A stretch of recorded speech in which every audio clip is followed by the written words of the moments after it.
जय जय रघुवीर समर्थ। वक्रतुंड महाकाय सूर्यकोटि समप्रभ निर्विघ्नं कुरु मे देव सर्वकार्येषु सर्वदा। अज्ञानतिमिरान्धस्य ज्ञानाञ्जनशलाकया चक्षुरुन्मीलितं येन तस्मै श्रीगुरवे नमः। नमो आदिबोधात्मरूपा परेशा नमो हंसनारायणा निर्जरेशा नमो ब्रह्मदेवा वसिष्ठा श्रीरामा नमो मारुती रामदासाभिरामा श्रीराम। रामा मी तव दास दास म्हणुनी माते कशाचे भय। रामा जाईन ज्या स्थळी सुखघना होईल तेथे जय। रामा या भुवनत्रयी तुझ विणा नाही दुजा तारक।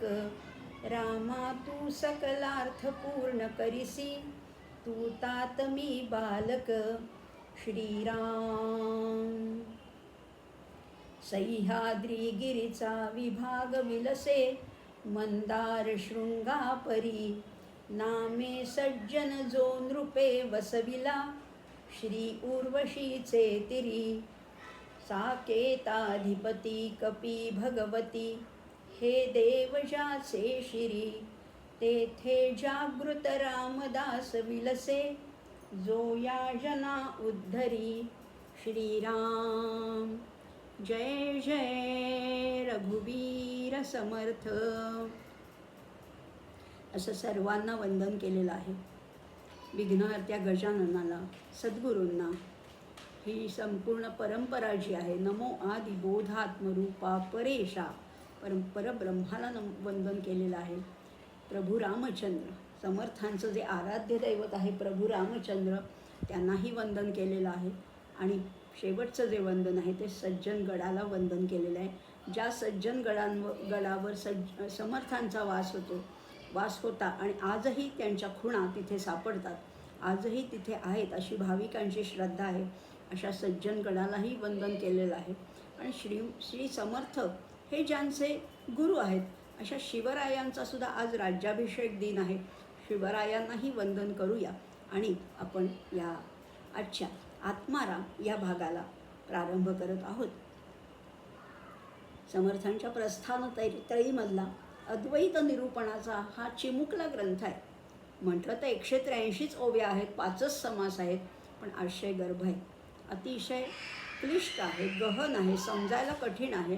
पण समजल्यानंतर मात्र जे काही समाधान मिळतो, जो काही आनंद लाभतो ना, तो अवर्णनीय आहे आणि तोच समजून घेण्याचा आपण प्रयत्न करतो आहोत। मलाही समजलं आहे असं त्याचा अजिबात अर्थ नाही आहे, पण जे काही मला आकलन झाले किंचित समर्थांच्या कृपेने ते फक्त आपल्यापर्यंत पोहोचवण्याचा अतिशय अल्पसा हा प्रयत्न आहे। आपण पाहत आहोत ते ब्रह्मनिरूपण, त्यागनिरूपण झालं, माया निरूपण झालं आणि ब्रह्मनिरूपणामध्ये ब्रह्म हे अधिष्ठान आहे आणि या अधिष्ठानावर हे सगळं कार्य चाललं हे मायेचं आहे। हे सगळं दृश्य जगत जे आहे ती सगळी मायाच आहे, पण त्या आभास व्हायला सुद्धा काहीतरी अधिष्ठान लागतं ना। आपण मागे पाहिलं होतं, सर्पाचा भास होण्यासाठी तिथे किमान रज्जू तरी असायला पाहिजे, दोरी तरी पडलेली असायला पाहिजे। दोरीला साप समजून आम्ही घाबरतो, तसं अधिष्ठान कोण आहे तर अधिष्ठान आहे ब्रह्म आणि त्याच्यावर आभास होतोय। हे सगळे खेळ करते, हे सगळी नाटकं करणारी आहे, जी दृश्य विश्वामध्ये भुलवणारी आहे, या जीवाला त्या ब्रह्मापासून दूर नेणारी आहे, ती कोण आहे तर ती माया आहे। पण या मायेचं अधिष्ठान आहे ब्रह्म आणि म्हणून आपण ह्या ब्रह्माचा अभ्यास करतोय ब्रह्मनिरूपण ह्या समासामध्ये। ब्रह्म आणि माया कसे आहेत? शिवशक्तीसारखंच आहे। हा सगळा जसं शिवशक्ती जणू काही सारीपाटाचाच खेळ खेळत आहेत। शिवशक्तीचा अटीतटीचा खेळ चालला भुवनपटी त्रिगुणाचे हे तीनच फासे चराचरातून निनादती, असं आपण नेहमीच हे गीतही ऐकतो त्याच्यावर विचारही करतो आहे. पण हा सुद्धा सगळा सारीपाटाचाच खेळ चालू आहे. आपण जे काही कार्य करतो आहे, आपण व्यवसाय करतो आहे, नोकरी धंदा, गृहिणी जी काही कर्म करतो आहे, हे सगळं ना आपण त्या पटावरचे खरं तर प्यादी आहोत, फासे आहोत. आणि हे खेळणारं कोण आहे? इथे त्या समर्थांनी 23व्या ओवीमध्ये फार सुंदर सांगितलेलं आहे. जैसा सारीपाट खेळती सारी एकाच्या मागोनी आणती. सारीपाटसुद्धा आमचा नाही आहे, कुणाकडनं तरी उसना आणलाय, मागून आणलाय खेळण्यासाठी. खेळो बैसता वाटून घेते आपुल्याला. आणि आपणही हेच करतो बरं का. हे उदाहरण जरी सारीपाटाचं दिलं असलं तरी आपण आपली ही माणसंसुद्धा वाटून घेतो. ही माझी पत्नी, ही माझी मुलं, हे माझं घर, ह्या आईवडिलांच्या पोटी मी जन्माला आलो, अशा वाटण्या करून टाकतो. आणि आपल्याला वाटतं की मी पत्नीला पसंत केलं, माझं असं लग्न झालं. अहो हे सुद्धा आपल्या हातात नाही आहे. सोंगट्या फिरवणारा तो वेगळाच कोणीतरी आहे. त्यामुळे भ्रामयन सर्व भूतानी यंत्रारूढानी मायया. त्यामुळे आपण हा आणि डाव इतका आपण तो मनापासून खेळतो ना की त्याच्यातली हार आणि जीत आपण अतिशय म्हणजे हरलो आपण तर अतिशय आपल्याला राग येतो. अगदी एकमेकाचा जीव घ्यायला सुद्धा आपण कमी करत नाही साधारण सामान्य माणसं. आणि जिंकलो की जणू काही वाटतं पदच प्राप्त झाले. खरं या दोन्ही गोष्टीला अर्थ नाही आहे. हार आणि जीत ही तेवढ्यापुरती असते. आणि आयुष्यात तरी काय हो, आयुष्यातली हार जीतसुद्धा खरं तर तेवढीच असते. पण तरीसुद्धा आम्ही त्या सारीपाट खेळताना अगदी आपल्याला जे दान पडायला पाहिजे ते मागतो ना त्याच्याकडे, की मला 5 पडू दे, मला 7 पडू दे, मला एवढे पडू दे म्हणजे मग मला जिंकता येईल. काय किती खरं हा अज्ञानीपणा आहे, हा अडाणीपणाच आहे खरं म्हटलं तर. पण आपण त्याच्यात रमून जातो, गुंगून जातो. आणि तसंच आयुष्यातली हार जीतसुद्धा फार तात्पुरती आहे, टिकणारी नाही आहे. आणि म्हणूनच समर्थ म्हणतात तैशी कन्या आणि पुत्र, तैशा कन्या पुत्र आणि नारी वाटून घेतल्या संसारी, अभिमान वाहती शिरी देहपांग प्रपंचाचा. आपली मुलं आहेत, आपली पत्नी आहेत, आपले जे नातेवाईक आहेत, हे खरं म्हटलं ना तर ऋणानुबंधाने एकत्र आलेले आहेत. काहीतरी मागच्या जन्मीचं असेल म्हणून हे सगळे एकत्र आले. पण आम्ही असं समजतो की ही माझी मुलं जणू काही माझी प्रॉपर्टी आहे, जणू काही माझा मालकी हक्क आहे असं समजतो. ही माझी पत्नी, हे माझं घर, हे माझं दार, ही माझी शेतीवाडी, काय गाडी बंगला, हे सगळं माझं समजतो. खरं म्हटलं तर ह्याच्यापैकी आपलं काहीच नाही. मुलांचे आपण पालक आहोत, मालक नाही होत, हेही लक्षात ठेवायचं आहे.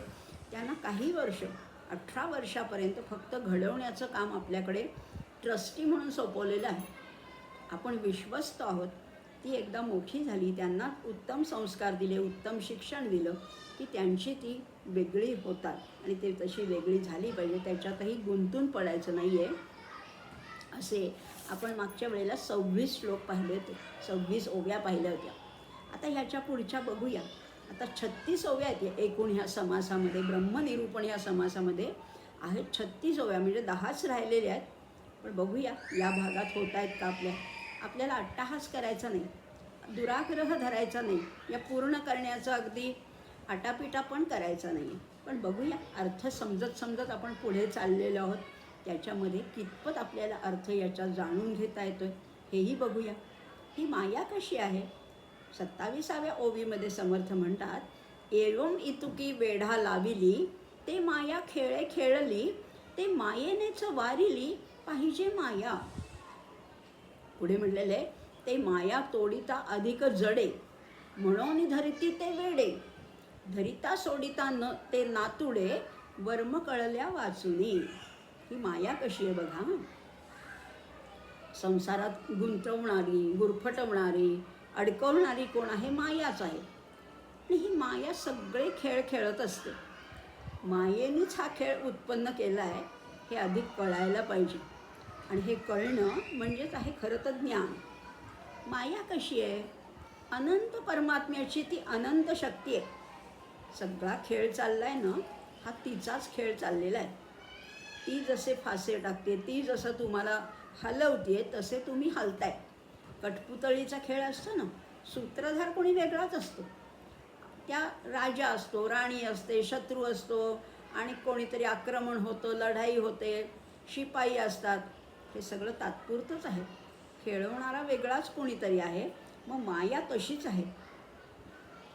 आणि जोपर्यंत ती माया, तो परमात्मा आपल्याला खेळवतोय, आपल्या हातात काहीही कर्तृत्व नाही, हे कळतच नाही. माणसाला वाटत असतं मीच किती शहाणा, मीच किती हुशार, मीच किती सुंदर, मीच किती श्रीमंत, मी असं केलं म्हणून असं झालं, माझ्यामुळे संसार झाला, माझ्यामुळे एवढा व्यवसाय झाला. कर्तृत्व सगळं आपल्याकडे घेत असतो. पण जोपर्यंत ही जाणीव होत नाही तोपर्यंत तो जीव बहिर्मुख असतो, बाहेर धावत असतो. अशा बहिर्मुख जीवाला ही माया आणखीन आणखीन आणखीन गुंतवत असते. पण आयुष्य इतकं सरळ सोपं नाही आहे बरं का. या आयुष्यामध्ये वेगवेगळे प्रसंग घडतात. कधी सुखाचे, कधी दुःखाचे, कधी संकटाचे, कधी व्याधींचे, कधी आजारपण, कधी वियोग, असे अनेक प्रसंग दणका देतात. आणि मग तेव्हा लक्षात येतं की अरे, आपण जे स्वतःला करता समजत होतो, मी अमकं करीनच, अशी जी प्रौढी मिरवत होतो, ते काही माझ्या हातनं घडलं नाही आहे. म्हणजे करता करविता कोणीतरी वेगळाच आहे. किंवा कधी कधी उलटही होतं. आपल्याला अल्प प्रयत्नामध्ये फार मोठं यश मिळतं. तेव्हाही आपण चक्रावून जातो की म्हणतो की मी एवढाच अभ्यास केला होता, पण मला एवढे मार्क्स कसे काय पडले.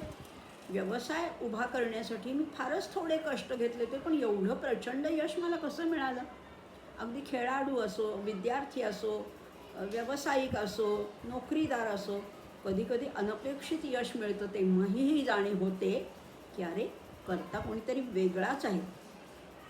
आपण जे समजत होतो ते काही तितकंसं खरं नाही आहे. मी करता असं वाटत होतं, ते खरं नाही आहे. मग अशा वेळेला आपलं करते पण लंगडं ठरतं. करता करता मी कोणी नाही आहे, आणि हे तो देणारा कोणीतरी वेगळाच आहे. खरंच आहे. करता करिता जर वेगळा असेल तर त्याला शरणच जायला पाहिजे, नाही का. तुझी या श्वासे पान हलते. आपल्याला वाटतं वाऱ्याची झुळूक आली म्हणून ही पानं सळसळ करतायत. अहो, पण त्याचीच करणी आहे. वाऱ्याला प्रेरणा देणारा, चैतन्य देणारा, वाऱ्यामध्ये जीव भरणारा सुद्धा तोच आहे. त्याच्या श्वासाने सगळं घडतंय. तुझी या श्वासे पान हलते, स्पर्शे तुझी या फूल फुलते, तेज झळाळत गगनही झुलते, रविचंद्राचा तू निर्माता, शरण तुला भगवंता. तूच करता आणि करविता, शरण तुला भगवंता. अशी जेव्हा जाणीव होते ना, तेव्हा डोळे खाडकन उघडतात. मी कोणीच नाही आहे. मी एक कळसूत्री बाहुलीप्रमाणे, मला नाचवणारा, मला खेळवणारा, मला यश देणारा, मला हरवणारा सुद्धा सगळा तोच आहे. तीच माया सगळं करते आहे. आणि या विश्वामध्ये एवढ्या घडामोडी सगळ्या घडत आहेत, त्याचा कोणीतरी तर नियंता असलाच पाहिजे, कोणीतरी शास्ता असला पाहिजे. कोणीतरी आहे, तो वेगळा आहे, ती कुठली तरी शक्ती आहे. त्याला नाव तुम्ही काही द्या, त्याला परमेश्वर म्हणा, परमात्मा म्हणा, माया म्हणा, मूळ माया म्हणा, ब्रह्म म्हणा, काही म्हणा हो, पण ती शक्ती कुणीतरी वेगळीच आहे. आणि मी कोण आहे. मी असं समजत होतो की मी एवढा मोठा डॉक्टर, मी एवढा मोठा जज, मी एवढा मोठा मंत्री, मी एवढा प्रधान, मी अमका मी तमका. तू कोणी नाही आहेस. तू यकश्चित आहेस या सगळ्या पसाऱ्यामध्ये. अहो, माझं माझ्या या प्रपंचावर सुद्धा नियंत्रण नाही. माझी बायका मुलंसुद्धा माझं ऐकत नाहीत. एवढंच कशाला, माझ्या देहावर सुद्धा माझं नियंत्रण नाही आहे. हा देह माझ्या ताब्यात नाही आहे. मला जसा तो देह पाहिजे तसाही तो वागत नाही. कधी कधी विपरीतच वागतो.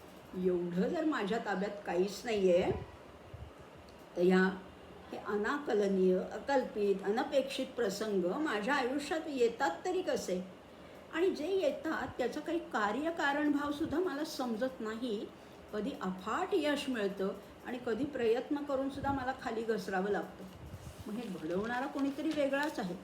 हे सगळं माझ्या तरी आकलनाच्या पलीकडे असं जेव्हा जाणवतं, तेव्हा त्या अदृश्य शक्तीपुढे नतमस्तक होण्यापलीकडे काही पर्यायच उरत नाही. तेव्हा मग साधक काय होतो, तेव्हा साधक अंतर्मुख होतो. आणि जीव बरं का, हा जीव असा अंतर्मुख झाला की मग माया हळूहळू त्याला सोडवते. लक्षात घ्या, हीच माया आपल्याला घट्ट पकडते आणि हीच हळूहळू तिचे पाश कमी करते. केव्हा? तुम्ही अंतर्मुख झालात तर. आत डोकवायला शिकायचे, बाहेरचं नको, आतमध्ये सगळं आहे. आणि मग त्या दृश्याच्या तावडीतनं तीच आपणहूनच त्याला मोकळं करते. त्यासाठी तिला शरण जायला पाहिजे आणि मग तो मायेचा खेळ थांबतो आणि मायाच त्या मायेचं निवारण करते. या मायेचं निवारण करण्यासाठी मायेपेक्षा दुसरी कुणीच नाही आहे. पण होतं काय, जर का मी ठरवलं या मायेला आता मी तोडणार, या मायेला तोडतो म्हटलं की ती अधिकच आवडली जाते. कारण मी तोडतो मध्ये सुद्धा अहंकार आहे. मी तोडणार, बघा आता मी कसं त्या मायेला दूर सारतो, काही नको, याच्यात सुद्धा अहंकार आहे आणि तो मायेला बरोबर कळतो. म्हणजे धरतो म्हणाल तर ती सापडत नाही, तोडतो म्हणाल तर ती तुटत नाही. म्हणजे धरणं म्हणा किंवा सोडणं म्हणा, यामध्ये सुद्धा अहंकार आहे, कर्तृत्वाचा अभिमान आहे. आणि म्हणून माणूस काय अति कॉन्शियस झाला, अति अभिमानी झाला ना, की हातून उलट जास्त चुका घडतात आणि ती माया आणखीन गुंतवत जाते. अशा वेळेला त्या जीवाची कार्यक्षमता कमी कमी होते. कॉन्शियस झालं की चुकाच होतात आपल्या हातून. सहज जेवढ्या क्रिया घडतील ना, तेवढ्या कॉन्शियस झालं की चुका घडतात. अगदी साधंच उदाहरण मी नेहमीच सांगते. अमिताभ बच्चन यांना जेव्हा ॲक्सिडेंट झाला होता कुली चित्रपटाच्या वेळेला, तेव्हा बेंगलोरमध्ये मोठ्या हॉस्पिटलमध्ये ॲडमिट केलं. सगळ्या डॉक्टरांवर अतिशय दडपण होतं आणि सगळ्याच डॉक्टरांच्या टीमने ठरवलं होतं की यांना याच्यातनं बाहेर काढायचंच. पण झालं काय, त्याच्यामुळे ते सहज क्रिया ते विसरून गेले आणि त्यांच्यावर एक दडपण आलं, एक जबाबदारी आली आणि त्याच्यातनं हातून काही चुका घडल्या आणि त्याच्यातून ते दुखणं आणखीनच बळावत गेलं. म्हणजे कॉन्शियस व्हायचं नाही आहे, अहंकार नको, जाणीव नको, कर्तृत्वाचा अभिमान नको. असं झालं तर मात्र ही माया आपल्याला अशी चुटकीसरशी त्याच्यातनं सोडवते. कुठलाही अभिमान, श्रीमंतीचा असू दे, रूपाचा असू दे, यौवनाचा असू दे, हे सगळे अभिमान आपलं खरं म्हटलं तर स्वास्थ्य हरवून टाकतात. आपण स्वस्थ असतो, स्वमध्ये स्थित असतो, पण अभिमान आला ना की तेही सगळं हरवून जातं आणि माया ही हुलकावणी देते आपल्याला. माया कशी आहे सांगू का, मृगजळासारखी आहे. तिच्या मागे मागे जाल तर ती आणखीन दूर दूर जाते आणि ते मृगजळ आपल्याला हवंसं वाटतं, पण हाती काही लागत नाही. त्यामुळे ती हातात येत नाही, पण तिला खोटीसुद्धा म्हणता येत नाही, कारण ती दिसते. आपल्या अंगी जो कर्तेपणा आहे ना, त्याला मानणं, त्याला आपण मानतो, हा सुद्धा मायेचाच खेळ आहे. मी करता, मी असं करू शकतो, माझ्या अंगात एवढी शक्ती आहे, मला एवढी बुद्धिमत्ता आहे, मी असं करू, हे सुद्धा मायेचाच खेळ आहे. त्यामुळे मायेचा निराश करण्याचा प्रयत्न सपशेल फसतो आणि उलट मायेची पकड आणखीन आणखीन आणखीन घट्ट होत जाते. हे तर झालं ज्ञानी, ज्यांना प्रयत्न करायचे अशा माणसांची ही अवस्था होते. म्हणजे धरलं तर धरता येत नाही, सोडतो म्हणलं तर सोडता येत नाही. मग हे बघून इतर सामान्य जे अज्ञानी जीव असतात ते म्हणतात नाहीतरी नाहीच न सोडता येत, मग आम्ही तिला धरूनच ठेवतो. त्यामुळे एवी तेवी ते म्हणतात माया सुटतच नाही, तर मग आम्ही धरतो तरी. पण काय आहे, मायेला चिकटून राहिलं किंवा मायेला सोडतं म्हणलं तरी काही केल्या ती सुटत नाही, ती स्वाधीनसुद्धा होत नाही. तिला चिकटलं म्हणून ती आपल्या ताब्यात येईल का, तसंही होत नाही. म्हणजे तिला धरल्याने किंवा तोडतो म्हटल्याने ती तुटत नाही, मग तिचा निराश होणार कसा. आता ह्याचीच तर उत्तरं आपल्याला पाहिजेत आणि हेच खुबीचं वर्म आपल्याला समर्थ या पुढच्या ओवीमध्ये समजावून सांगतायत. ते म्हणतायत, जैसे चक्री बिहूचे उगवणे, बाहेर येऊनी आत जाणे, का भीतरी जाऊन येणे अकस्मात बाहेरी. चक्रव्यूहाचं उदाहरण दिलेलं आहे. आणखीन एक ओवी बघूया, पुढची 30वी ओवी आहे. का त्या कोवाडियाच्या कढिया गुंतोनी उगवाव्या, तैसी जाण हे माया गुंतोनी उगवावी. 2 ओव्या बघणार आहोत आपण. चक्रव्यूहाचं एक उदाहरण आहे आणि कोडी घालणाऱ्याचं एक उदाहरण आहे. 2 उदाहरणं दिलेली आहेत बघा. युद्धामध्ये काय असतं, व्यूहरचना असते. अहो, या व्यूहरचनेमुळे भले भले फसतात, गोंधळतात, भांबावतात, परंतु खरा योद्धा जो आहे तो फसत नाही. आता अभिमन्यू लहान होता वयाने, पण खरा योद्धा होता. पण त्याला आत जाण्याचा मार्ग माहिती होता, पण बाहेर येण्याचा माहिती नव्हता. त्यामुळे खरा योद्धा काय करतो, बाहेरून आत शिरताना सगळ्या खाणाखुणा लक्षात ठेवतो आणि अतिशय चलाखीने म्हणा, गतीने म्हणा, त्यातून अलगद बाहेर पडतो. असे कुशल योद्धे मात्र फार कमी बरं का, संख्येने अतिशय कमी असतात. त्याचप्रमाणे या भुलवणाऱ्या, या भूलभुलैया, हा भूलभुलैयाच आहे ना, याच्यातून म्हणजेच आता हा भुलवणारा भूलभुलैया युद्धातला झाला, पण ह्या मायेच्या जंजाळातून बाहेर पडणं अवघड आहेच. पण अशक्य आहे का?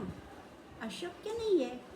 मोठाले साधू संत थोर पुरुष या मायेला चकवा देऊन बाहेर पडलेले आहेत ना. उदाहरणं आहेत आपल्याकडे. त्यांनी त्या मायेचं वर्म जाणून घेतलं आणि तिचा निराश केला आहे आणि ब्रह्माची प्राप्ती त्यांनी करून घेतलेली आहे. आम्ही जर का त्यांच्या पदचिन्हांवरनं चाललो, त्यांना आदर्श मानून त्यांनी दिलेलं साधन जर का केलं, तर आम्हालाही कदाचित या मायेच्या जंजाळातून, या गुंत्यातून बाहेर पडता येणार आहे. पुढे म्हटलेलं आहे, का त्या कोवाडियांच्या कडिया. कोवाडी म्हणजे काय, एक कोडी घालणारे काही फिरते लोक असतात. कोडी घालत घालत ते फिरत असतात. त्यांच्याकडे अशी 7-8 लोखंडाची म्हणा, स्टीलची म्हणा, पितळ्याची अशी कडी असतात. ते असे एखाद्या टेबलावर कुठेतरी अशी रचना करतात आणि काढतात, तर ते सगळी कड्या एकमेकात अडकलेल्या असतात. पुन्हा काहीतरी हात फिरवतात, पुन्हा त्या कड्या आपोआप सुटतात. मग ते आपल्याला म्हणतात की तुम्हाला जमतंय का बघा. आपल्याला काही ते जमत नाही. त्यामुळे आपण अगदी चकित होतो. पाहणारे जे प्रेक्षक असतात ते आश्चर्यचकित होतात. कारण खरंच सांगू का, हे एकमेकात गुंतवणं ही सुद्धा माया आहे आणि त्या गुंत्यातून त्या कड्या मोकळ्या करणं ही सुद्धा मायाच आहे. अशी अनेक कोडी असतात. अगदी आपल्याकडे आम्हाला तरी लहानपणी त्या वहीच्या मागे एक कोडं असायचं. एका कोपऱ्यामध्ये एक ससा आहे आणि दुसऱ्या कोपऱ्यामध्ये गाजर ठेवलेलं आहे. त्या सशाला त्या गाजरापर्यंत कसं पोचायचं आहे, असे वेडेवाकडे मार्ग असायचे. मग त्याच्यातनं आम्ही रस्ता काढत काढत कधीतरी पोचायचो. किंवा एक लहान मुलगा आहे किंवा एक मासा आहे, त्याचं सरोवर आहे, त्या कसा तिथपर्यंत पोचेल. किंवा चिंटू आहे, त्याची आई आहे, कसं काय आईपर्यंत पोचेल. अशी गमतीशीर कोडी असायची. किंवा एक माकड आहे आणि एक केळं आहे, कसं काय माकड केळापर्यंत पोचेल. किंवा असे अनेक रस्ते किंवा अनेक मेज म्हणतात ह्याला, मेज कोडं आहे, हे मेज पझल आहे. काय करायचं, आम्ही तरी लहानपणी असं करायचो की उलटीकडनं सुरुवात करायची. माकडाला केळ्यापर्यंत पोचायचे ना, केळ्यापासून सुरुवात करायची आणि मग उलटं माकडाकडे आलो की रस्ता पक्का समजतो. मग इथे सुद्धा मायेतनं जर का आपल्याला मुक्तता पाहिजे असेल तर उलटीकडनं सुरुवात करायची. म्हणजेच बाहेरून आत जाताना सुद्धा चलाखीने जायचं आहे, तर कदाचित उत्तर सापडू शकेल.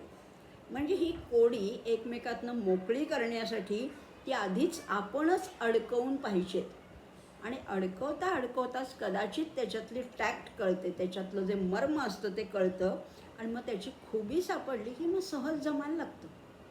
नंतर मग आपल्याला वाटतं, अरे हे आधी कसं लक्षात आलं नाही. पण जमू शकतं ना. मायेचं सुद्धा तसंच आहे बरं का. शांत चित्ताने, लॉजिकली विचार करून जर का ती गुंतागुंत सोडवण्याचा प्रयत्न केला तर सुटणारच नाही असं नाही आहे. हे जाणून घेतलं तर त्याच्यातून बाहेर पडणं अगदी सहज जमू शकतं. तसा प्रयत्न निश्चित करायचा आहे. लगेच काही यश येईल असं नाही आहे, पण पुन्हा पुन्हा प्रयत्न करत गेलं तर कदाचित निदान त्या माया निरसनाचं मर्म तरी समजू शकेल ना. आणि समर्थाने हेच पुन्हा सांगितलं आहे, सेविलेची सेवावे अन्न. आणि तेच सांगितले, विवर्ता विशेष कळो लागे. पुन्हा पुन्हा पुन्हा पुन्हा प्रयत्न केले तो का नाही जमणार. निश्चित जमेल. तशीच या कड्या आधी अडकवायच्यात आणि मग त्या मोकळ्या करायच्यात. या मायेत गुंतायचे, पण गुंतलेलं आपल्याला सुटका पण करून घेता यायला पाहिजे. आणि खरंच आहे, व्यवहारात सुद्धा आपण ही कोडी सोडवण्याचा सराव ठेवला पाहिजे. पुस्तकामध्ये, मासिकामध्ये, वर्तमानपत्रामध्ये किंवा खेळण्याच्या दुकानामध्ये अशी अनेक कोडी असतात. शब्दवेध आहे, शब्दकोडी आहे, सुडोकू आहे, जिक्सॉ पझल आहे. याच्यातून बुद्धीचा कस लागतो आणि त्याच्यातून आध्यात्मिक उन्नतीसुद्धा होऊ शकते. मग ही आध्यात्मिक उन्नती, हा मायेचा गुंता सोडवण्यासाठी त्या मायेला आधी स्वाधीन करून घ्यायचं. कसं अडकतो हे कळलं की कसं सुटायचा हा मार्ग आपोआप सापडणार आहे. पुढे समर्थ म्हणतात, माया झाडिता कैसी झाडावी. माया झाडून टाकावी म्हणताय तुम्ही, पण माया झाडिता कैसी झाडावी, तोडोनी कैसी टाकावी. येथे विचारे पहावी नाथिलीची हे. बहु नाटकी हे माया. अहो कशी ही माया अतिशय नाटकी आहे. बहु नाटकी हे माया, मीपणे न जाये विलया, विवेकी पाहता देहिया ठावची नाही. तर या मायेला झाडून टाकायचंय. आता ती साधी समजायची कशी, झाडायची कशी आणि तोडायची कशी, या सगळ्यासाठी एकच उपाय आहे. ती आधी समजून घ्यायची, झाडायची, तोडायची सगळं म्हणताय, पण मायेकडे जरा विचारपूर्वक पाहायचंय. नुसतं त्या मायेकडे विचाराने पहा. नीट जर का समजून घेतलं, उमजून घेतलं, पाहिलं तिच्याकडे नीट, तर नक्की लक्षात येईल की ती नाहीच आहे. ती नाहीच आहे हे ध्यानात येतं. आणि मग एकदा ती नाहीच आहे हे ध्यानात आलं की मग सोडणं काय किंवा तोडणं काय या दोन्हीला अर्थच उरत नाही. जे नाहीच आहे ते काय तोडणार, जे नाहीच आहे ते काय सोडणार. त्यामुळे असं म्हटलेलं आहे, अगा जे वर्तलेची नाही त्याची वार्ता पुससी काही. जे झालंच नाही त्याची काय बातमी सांगायची, असा प्रश्न केलेला आहे. आणि ही माया झाडिता कैसी झाडावी.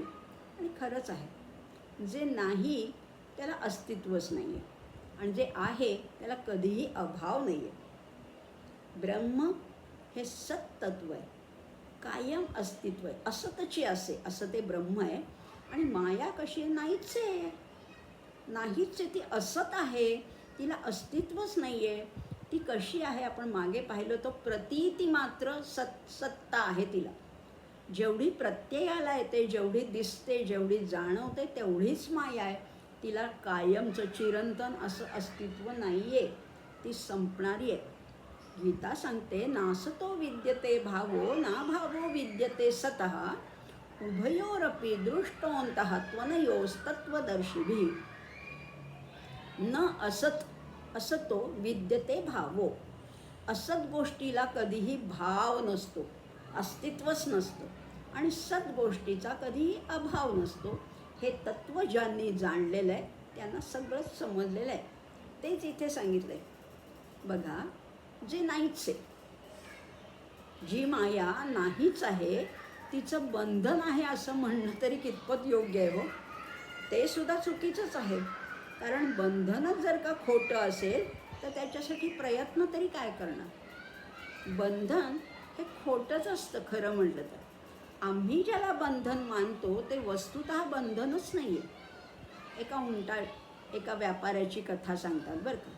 एक व्यापारी आपले उंट घेऊन गावोगावी जात होता आणि प्रत्येक गावी गेला मुक्कामासाठी जिथे राहायचा तिथे त्या उंटांना एक खुंटीला असं दोरी बांधून त्यांना बांधून ठेवायचं. एकदा काय झालं, त्याच्या ज्या दोऱ्या होत्या त्या मागच्या गावामध्ये विसरला आणि पुढच्या गावाला तो गेला आणि त्याला कळेना आता ह्या उंटांना बांधू तरी कसं.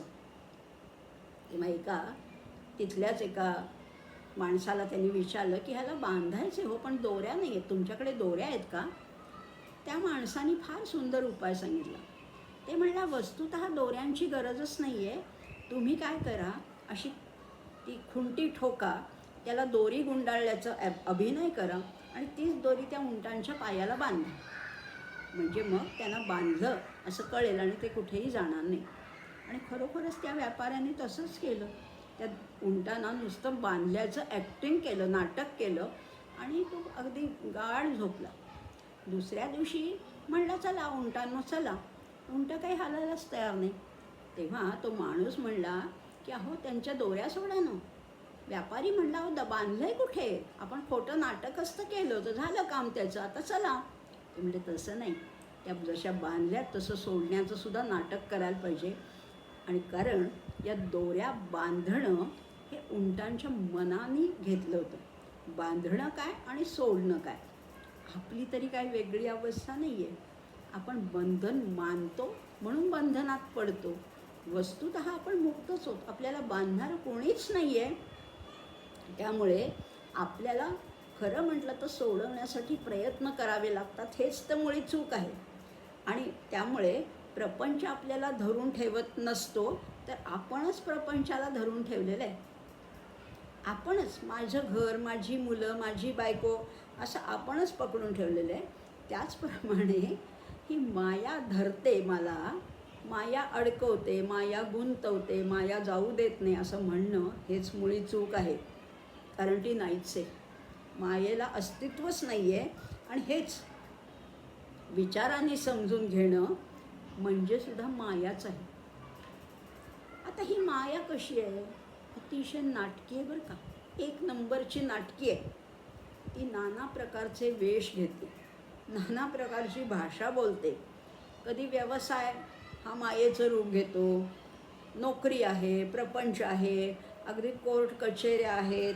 अहो एवढंच कशाला, आमचा पंथ, आमचा संप्रदाय, आमचा आश्रम म्हणजे केवळ गृहस्थाश्रमी लोकांनाच माया अडकवत नाही, तर अगदी साधू संत महंत संन्यासी, सो कॉल्ड संन्यासी, तथाकथित संन्यासी यांनासुद्धा ही माया अडकवतेच. त्यांच्याही मागे लागतेच ही माया. म्हणजे बघा ना, जपजाप्य असेल, नियम असेल, अनुष्ठान असेल, व्रत असेल, साधना, कर्मकांड याच्यात अडकणारे सुद्धा त्या मायेच्याच गुंत्यात अडकतात. माझा आज जप झाला नाही, ही सुद्धा मायाच आहे. मला हे एवढं नामस्मरण करायचं होतं, मला ही पूजा करायची होती, मला अभिषेक करायचा होता, मला तप करायचं होतं, ही सुद्धा मायाच आहे. म्हणजे तिथे म्हणजे ती कशी आहे, ती सगळ्यात आहे पण ती कशातही नाही. खरी अस्तित्व नाही आहे, पण ती इतकी भासमान आहे, इतकी घट्ट आहे की आम्हाला ती खरी वाटते. म्हणजे गृहस्थाश्रमी माणसाला तरी घर असतं आणि घराची सुद्धा माया असते. पण अहो संन्यासी लोकांना सुद्धा आपल्या मठाची, आश्रमाची, आपल्या शिष्यांची, आपल्या साधनेची सुद्धा मायाच वाटत असते. त्याच्यातच ते अडकतात. त्यामुळे त्यांचाही त्यांना व्यापच होत असतो. आणि म्हणूनच समर्थाने खरं तर सांगून ठेवलेलं आहे, अतिनियम करू नये आणि नियम केल्याविना राहू नये. दोन्ही गोष्टी सांगितल्यात बरं का. समर्थ किती उच्च दर्जाचे मानसशास्त्रज्ञ होते, हाच आपल्याला याच्यातनं शिकवण मिळते. अतिनियम करू नये, नियमाचं आपल्यालाच बंधन पडतं. मी अमुक केल्याशिवाय अमुक करणार नाही, हे केल्याशिवाय चहा घेणार नाही, भोजन करणार नाही, हे नियमात सुद्धा आपण अडकवून घेतो. तीही मायाच आहे. अतिनियम करू नये, पण मग कसंही वागायचं का, स्वैर वागायचं का, नाही होतं. लगेच सांगतात नियम केल्याविना राहू नये. नियम करावेत पण ते फ्लेक्झिबल असावे, लवचिक असावे, त्याच्यात अडकू नका. मग ते सुद्धा नाहीतर मायेचंच बंधन होतं. आपण नाटक सिनेमाला जातो, एखादा उत्तम अगदी कसलेला अभिनेता असतो, तो एखाद्या भूमिकेमध्ये अगदी जान आणतो. कुठलीही भूमिका असो, अगदी भिकाऱ्याची भूमिका असो, रिक्षावाल्याची भूमिका असो, नाहीतर एखाद्या राजाची भूमिका असो, तर त्याच्यात इतका जीव ओततो की त्याचं खरं स्वरूप काय आहे, तो खरा कोण आहे हे आपल्याला विसरच पडतो. आपण त्या भूमिकेशी इतके तन्मय होतो. तशीच ही माया या आपल्या स्वरूपापासून आपल्याला दूर ठेवते आणि आपण स्वतःला काहीतरी वेगळंच समजायला लागतो. ती स्वतः अनेक रूपं घेते आणि आपल्याला मोहात टाकते, नाद्याला लावते. आणि खरंच आहे, जीवाच्या ठिकाणी हा जो मीपणा आहे ना, मी असा, मी तसा, मी हे करतो, ते सुद्धा तिचंच रूप आहे. माझा अहंकार हा सुद्धा मायेचंच रूप आहे. आणि तो मीपणा त्याला खरा वाटतो. जीवाला हा मीपणा अगदी खरा वाटतो आणि त्याच्याच सहाय्याने मी तो त्या मायेचा निराश करायला जातो. बघा कशी काय ही माया जाणार नाही, मी करतो ना, मला जमू शकतं, मी करेन तिचा निराश असं म्हणतो.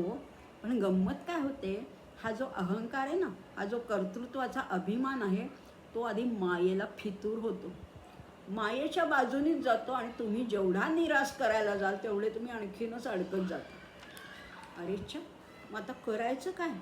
म्हणजे धरता येत नाही, स्वाधीन करता येत नाही, सोडतो म्हटलं तर सोडता येत नाही. मग आम्ही करायचं काय? तेच सांगितलेलं आहे.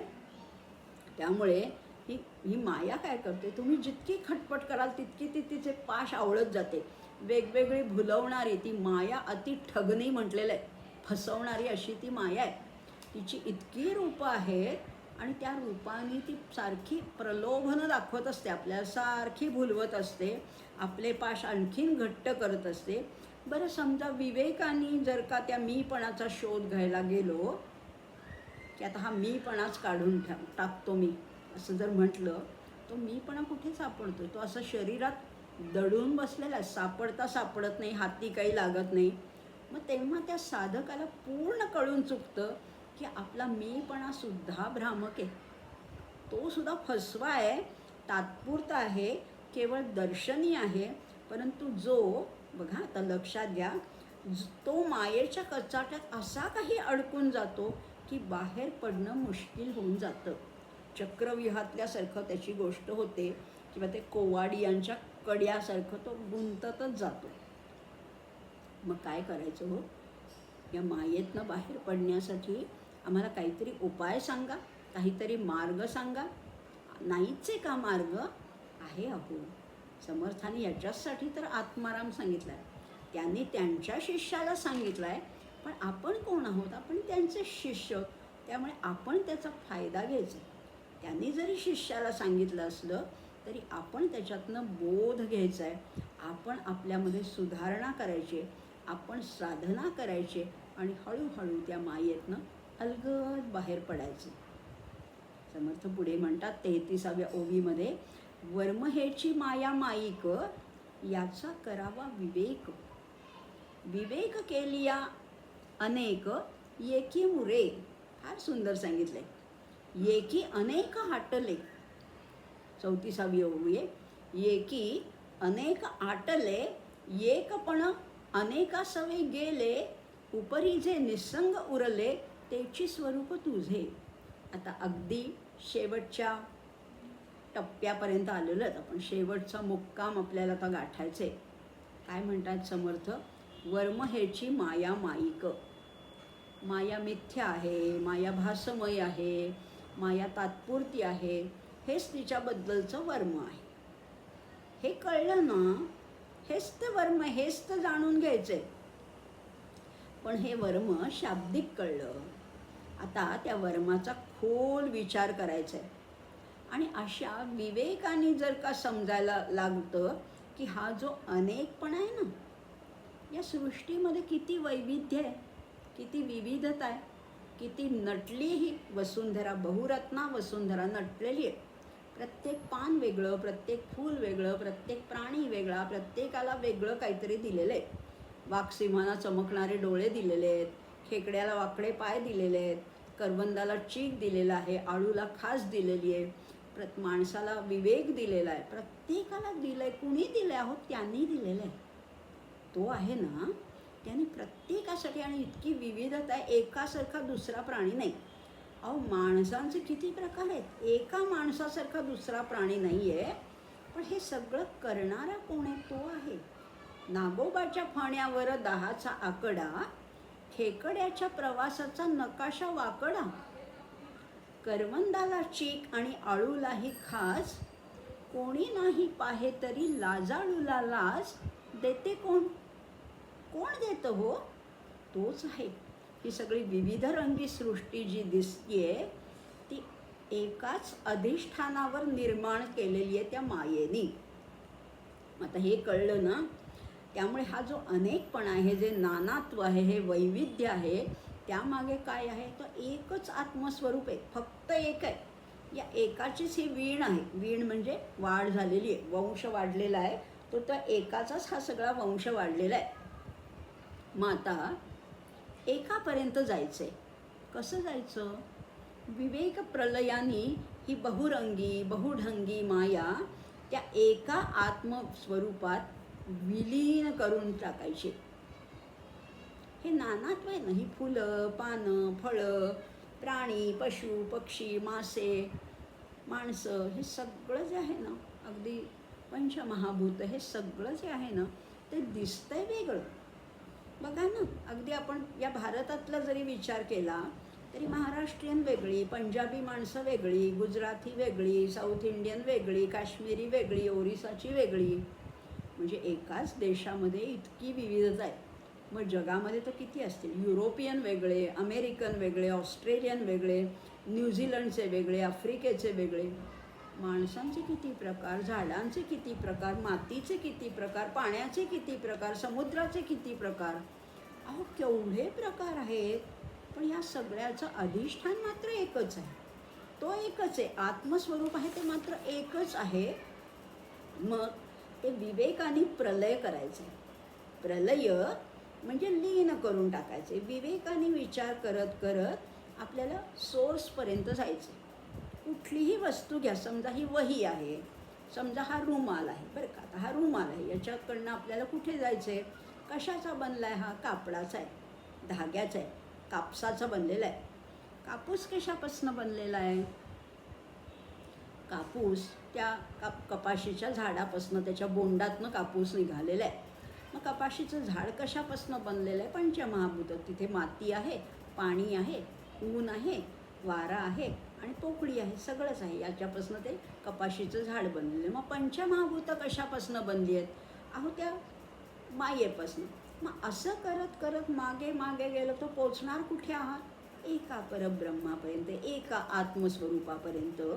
म्हणजे कुठलीही गोष्ट घ्या, मोबाईल घ्या, मोबाईलमधनं सुद्धा मागे मागे जात शेवटी तुम्ही पोचाल त्या परब्रह्मापर्यंतच. कुठलाही विषय घ्या, कारण सगळ्याचं मूळ तेच आहे. करी सुख संवाद जो उगमाचा, जगी धन्य तो दास सर्वोत्तमाचा. त्या उगमाचा शोध घ्यायचा आहे आणि मग ते सगळं, ही विविधता आहे ना त्या एकामध्ये मुरून जाते. त्याचा लय होतो, विलीन होऊन जाते. म्हणजे अगदी इंग्लिशमध्ये सांगायचं झालं तर युनिफॉर्मिटी इन डायव्हर्सिटी. या सगळ्यामध्ये तत्त्व आहे ते एकच आहे. ते परमात्म तत्त्व आहे, ते आत्मतत्त्व आहे. हे जेव्हा लक्षात येतं तेव्हा त्या विविधतेमध्ये सुद्धा एकता दिसायला लागते. पण आपण कसे आहोत. आपण साधू संत नाही, आपण सर्वसामान्य माणसं आहोत. त्यामुळे या दृश्य विश्वाला मिथ्या मानणं आधी आम्हाला कठीण जातं. खोटं कसं काय मानू आम्ही. हे जर आम्ही रोज या विश्वात वावरतोय, आम्ही रोज ऑफिसला जातो, शाळेत जातो, अभ्यास करतो, घरी येतो, जेवतो, खातो, मित्रांना भेटतो, नातेवाईकांकडे जातो, लग्न कार्य सगळं आम्ही करतोय, एवढं आम्ही वावरतोय आणि तुम्ही याला भास म्हणताय. नाही आम्हाला पटत, आम्हाला अजिबात मान्यच नाही आहे. मग कारण आम्हाला जे दिसतं ते खोटं नाही आम्ही मानत. ते शून्य कसं मानणार. हे भरीव आहे असं आम्हाला वाटतं. परंतु संत सांगतात त्याच्यावरही आमची श्रद्धा असते. संत काही आम्हाला खोटं नाही सांगणार, हेही पटत असतं. मग जे दिसतं भासतं त्याच्यातलं ते निश्चित आहे तरी काय, खरं आहे का तो भास आहे, हे काही आमच्या ध्यानात येत नाही. त्याला उत्तर आहे का नाही आहे. आहे ना. मग संत आम्हाला हेच तर मार्गदर्शन करतात. समर्थाने आत्मारामातनं हेच तर सांगितलं आपल्याला. त्याला उत्तर असं आहे की या दृश्याला आपण अंतिम खरेपणा देतो तो मात्र खरा नाही. तात्पुरतं खरं माना की माझी शाळा आहे, इथे मी रोज जात होते, मग आता माझी मुलं त्याच शाळेत जातात वगैरे वगैरे. आम्ही म्हणतो 100 वर्षही आहे. पण 100 असेल, 200, 500, 1000 वर्ष टिकणारी असेल, पण एक ना एक दिवस त्याला नाश आहे. प्रत्येक गोष्टीला, घराला, दाराला, माणसांना, जीवांना, सगळ्याला नाश आहे. अंतिम टिकणारं काहीच नाही आहे याच्यापैकी. अंतिम टिकणारं एकच तत्त्व आहे, ते सत्तत्व आहे. पण हे जाणून घेण्यासाठी आम्हाला सूक्ष्म विचार करायला पाहिजे आणि ते स्वरूप समजून घ्यायला पाहिजे. आणि हळूहळू हे दृश्य कसं आहे ते भासमान आहे हे आमच्या एकदा लक्षात आलं की हेच आहे मायेचं वर्म.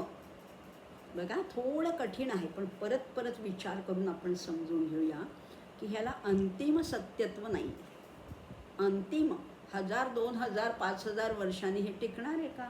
आत्ता जे आम्ही विश्व बघतोय, जी दुकानं, जो बाजार, जी शाळा, जे काय घर, जे ऑफिस, हे याच्यातलं काहीही अंतिम सत्य काहीच नाही आहे. आणि एकदा हा विचार मनामध्ये स्थिर झाला की दृश्याचं जे अनंतपण आहे ना वैविध्य आहे, व्हरायटी जी आहे ना, ती सगळी त्या स्वरूपाच्या एकपणामध्ये लीन होऊन जाते आणि हाच आत्मस्वरूपाचा अनुभव आहे. लक्षात घ्या. विविधता दिसते, खरी वाटते, आम्ही त्याला अगदी घट्ट धरतो. हे सगळे नातेवाईक, हे मित्रमंडळी, हे हितचिंतक, हे माझे शेजारी पाजारी, हे माझे असं मी म्हणते. पण ह्याच्यातली एकही गोष्ट टिकणारी नाही आहे, चिरंतन नाही आहे, शाश्वत नाही आहे. हे सगळं संपणारं आहे. टिकणारं फक्त एकच आहे, ते सत्तत्व आहे, ते आत्मतत्व आहे. हे कळलं की मी अनेकता आहे ती सगळी एकपणामध्ये मुरून जाते, लीन होते, लय पावते आणि तेव्हाच येतो तो आत्मस्वरूपाचा अनुभव. मग काय होतं, हा अनेकपणा जो आहे ना, तो एकपणामध्ये अगदी जिरून जातो. आणि तेवढंच उरत नाही, मग ते एक तत्वसुद्धा उरत नाही, मग एकपणसुद्धा त्या अनकपणा समवेत अंतर्धान पावतं. म्हणजे काहीच उरत नाही.